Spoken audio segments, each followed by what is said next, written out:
You are listening to the Shopify Solutions Podcast, a podcast for Shopify store owners that brings you concrete examples on how to build and grow your e-commerce business. My name is Scott Austin. In this podcast, I'll share my e-commerce insights and best practices with you. Hello, business owners. I'm your host, Scott Austin. In this episode, I'm going to cover two topics. The first topic is an explanation of what this podcast, the Shopify Solutions Podcast, is all about, since this is our first episode. And the second is an overview of my recommendation for the Shopify platform. Here we go. This is the very first episode of the Shopify Solutions Podcast. It's something I've been thinking about doing for a while, and I'm really happy that I'm finally digging into it. I'm thinking about it, and now I'm taking that thought and putting it into action. So first of all, who am I? As I mentioned before, my name is Scott Austin. I own an e-commerce agency. The company's name is Jade Puma. We're located in San Diego, and I've been working with Shopify since 2013. And I've been doing e-commerce for decades.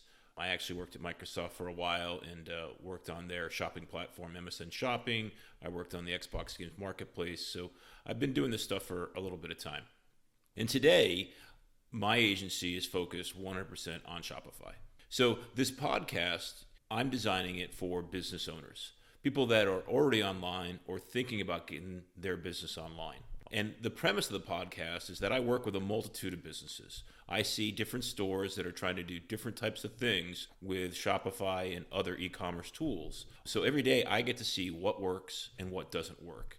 And part of my job in servicing my clients is to come up with innovative solutions to meet their business needs. Because as you guys already all know, there's not the perfect tool out there for most of the things that you want to do. There's lots of tools that exist, but you've got to figure out which ones are best for your business and then figure out how to integrate them into your current business processes. So I've got a lot of knowledge and experience to share, and I want to help businesses grow using that collective knowledge that I've gained from all the different clients that I work with. So the way that the podcast is going to work is I want you, the listener, to be able to walk away from an episode with actionable knowledge. Not just the thought or an idea that, hey, this thing would be good, but actual concrete tactical next steps that you can take and do something with and implement it in your business if it's right for you. So we're going to get into the nitty-gritty of how to implement certain solutions. We're going to talk about different types of code implementations or hacks or how you set things up kind of stuff, and get into some details and highlight the things to look out for and the gotchas. So in other words, we're going to introduce a concept and then give you a roadmap to follow for that concept. One example is in the future, we're going to have an episode on Google Analytics. And in that episode, I'm going to tell you why I believe every Shopify store should be using Google Analytics. But then I'll go to the next step and give you some details on here's the types of dashboard templates that you should be setting up. Here's the type of metrics that you should be measuring. And I'll even give you templates so you can easily implement them into your Google Analytics. In this podcast, I'm going to tell you the good stuff and the bad stuff. Nothing is perfect. Nothing works out of the box. If we did, we'd all be happy. But, in this world, things are a little bit more difficult than the wrapper shows. So, for example, if I recommend a product, I'm going to tell you why I recommend it. But I'm also going to tell you the negatives about the product. Along those lines, as I bring on guests, I won't bring on representatives from a company trying to sell a product or a service. Because in that situation, you only hear the positive marketing speak from that company representative. Instead, I'll bring on a passionate customer who is endorsing that product. So you'll hear how that product has a positive impact on their business. And you'll also hear the details of what they had to do, what hacks, workarounds, gotchas they came across, so that you can bring all of that knowledge together and be a much more informed when you make a decision of whether you want to do that for your business. So my summary of what the Shopify Solutions Podcast is about is that it's a concrete advice for store owners to build and grow their online businesses. Thanks for joining me.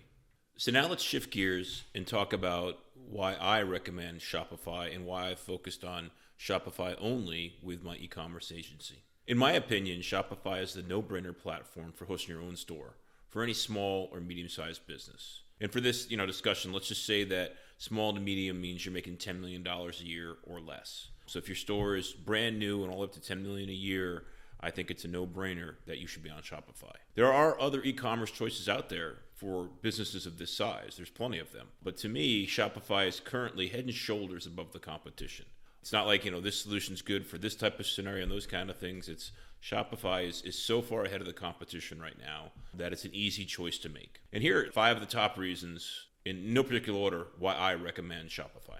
First reason is it is easy to use. I've helped businesses migrate to Shopify from just about every other platform out there. And without a doubt, every single one of them were amazed at how much easier things were to do in their Shopify store than they were in their previous platform. Things like adding products was easier, or fulfilling their products and doing shipping. Everything was just so much easier. Shopify's admin is really customer focused. It is really intuitive, and it's easy for people to do things within it. The second reason is the Shopify ecosystem. Shopify has a growing number of stores that are on its platform. I think the latest numbers I've seen are 800,000 stores on Shopify, and that number just keeps growing every time they come out with new data. And that means that you are not alone, and you can find help and solutions for just about anything that your store may need. And the first place that we see that happen is in apps. Shopify has built a rich ecosystem of apps. There are many things that your store and your business may need now or are going to need in the future that are beyond the scope of what Shopify does provide with their platform. An example of that might be email. But there's an app that you can add to your store for just about anything that Shopify doesn't do itself. And this means that your store can have much more capability than what is provided by the Shopify platform alone. And because Shopify is so dominant in this space, just about every service that you may already be using today and want to integrate with your store, they probably already have an app built that you can use. For example, there are apps to connect your store to QuickBooks today if you're using QuickBooks for your accounting. There's a number of dropship providers or print-on-demand companies or email tools, and they all have apps already that integrate with Shopify. So it's pretty easy to integrate whatever solutions you're using, your different business tools, into the platform today. The next thing that's really good about the ecosystem is the number of professionals that are out there focused on Shopify. There's a vast army of professional services businesses that you can find to help you grow your business. Whether it's for things like site design or paid advertising or copywriting or SEO, there are plenty of agencies, just like mine, that are here to help. So you're not alone. If you exceed your knowledge base of what you're doing with your store, you can find somebody to help you. And the last part of the ecosystem that's really helpful is just the amount of advice and documentation that exists for you. Because there's so many stores on Shopify today and so many businesses supporting Shopify stores, there's plenty of documentation that you can learn from.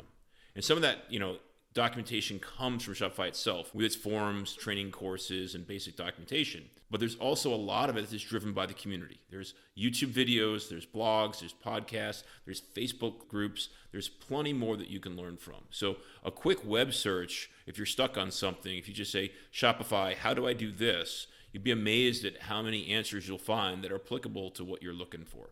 So it's really easy to find advice and information and build your knowledge base on how to leverage this platform for your business. The third reason is that Shopify is relatively cheap to get started. The business model is designed to scale with the size of your business. So as your business grows, you're going to pay Shopify more fees, but the basic fee to get started in it is $29 a month. And that's a pretty low amount of money. So Shopify really has a low entry point for you to get started using that platform. Number 4 that I like about the Shopify platform is its product development. I've been using Shopify for my clients for quite a few years now, and I'm amazed at the amount of improvement that Shopify has done in that period of time. And it seems like every week or two, there's a new feature that they're rolling out on the platform that is really useful. So the platform today is much better than it was 2 years ago. And at their current pace of innovation, 2 years from now, it's going to be even better than that. So I'm impressed at the rate of product improvement that Shopify is delivering. And the last thing that I'm going to talk about is the positive benefits of Shopify is that there's a lot of technical best practices that are built in. It's a hosted solution so that you don't have to take care of any software updates and patches. Shopify is doing all that for you, so you don't have to worry about those things. And then things like performance, responsiveness, which is how your store behaves on a desktop, and then adjust when it's viewed on a phone. We call that responsiveness. The basic level of SEO that you get out of the box, all these things are included in the platform and are done pretty well. So those are, to me, the top 5 reasons why you should pick Shopify. And like I said, to me, it's a no-brainer decision. Shopify is the platform for small and medium-sized businesses. But no solution is perfect. And here I want to talk about what I see as the three biggest downsides of Shopify today. And the first one is stability. Stability is the service up and running? And Shopify has a service outage notification that you can subscribe to, which is great transparency on their part. It sends SMS notifications when something is not running or not working properly. And then it also sends a notification when it's resolved. And I'm a little bit alarmed at how often Shopify has service outages. It's almost daily that some part of the system is down. I'd like to see that frequency of outages improve from nearly one a day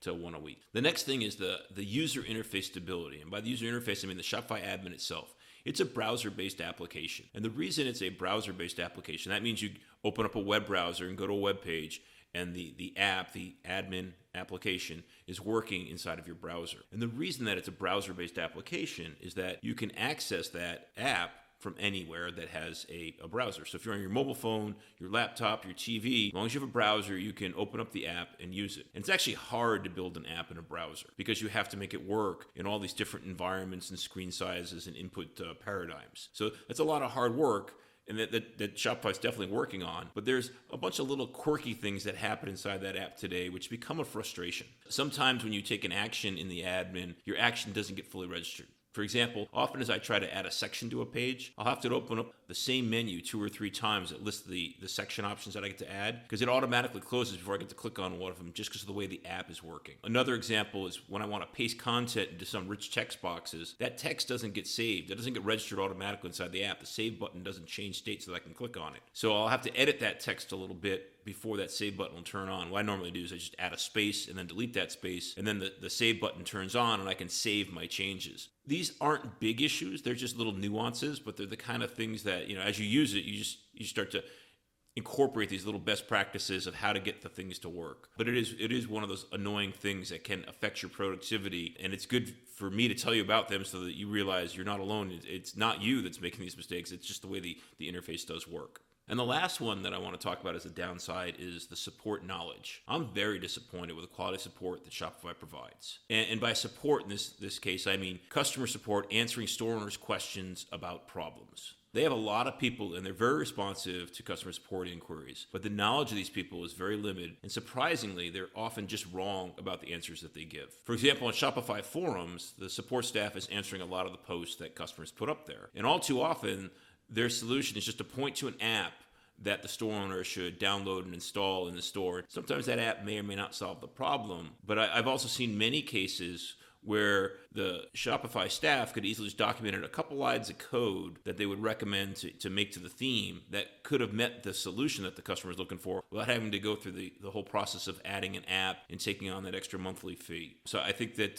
they can be a little more in-depth in their answers when responding on the forums. I've also had my clients tell me that Support Pro's solution X, Y, and Z for a problem that they called them up about. But I didn't believe that X, Y, Z would work. I just thought it was the wrong implementation. And I went and did a completely different solution than what the support staff had recommended. This has happened more than once with my clients, and the way I did it ended up working perfectly well for the client. And I just think that Shopify was wrong. And my last example was when I was building my first Shopify Plus store. When you upgrade a store to Shopify Plus and add a basic theme into it, there's some code changes you need to do to that theme to handle some of the additional functionality that Plus provides with cart scripts. So you got to go into the cart templates and update a couple things and add a couple fields. It's not that hard, but I'd never done it before. So I asked support for documentation on those, and none existed. Their solution was to point me to another Shopify expert instead of providing what I thought was a pretty basic level of documentation that just wasn't there. And as a Shopify Plus client, I think they should have given me the answer instead of pointing me to another Shopify expert in this situation. I don't think that's true in all situations, but in this one, I just thought it was such a basic level ask for them not to answer it, even if they didn't already have documentation, was a big miss on their part, especially since Shopify Plus is their flagship product. So my advice to you is that when you're dealing with Shopify support, be a little bit skeptical about the advice that they're giving you. If you think that the things that they're stating aren't true, it actually might not be, and you should double check with another resource. And that goes back to that earlier benefit we talked about with the rich ecosystem. There's plenty of ways that you can get really good advice on Shopify without going through Shopify's support. So those are the top negatives. None, I think, should dissuade you from Shopify, but I just want you to be aware of the pros and cons of what e-commerce platform you're going to be on, because that's going to impact you for quite a while. It's not like you're going to be on a platform today and switch next month. It's a long-term investment that you're making. So that's all for our show this week. Thanks for listening.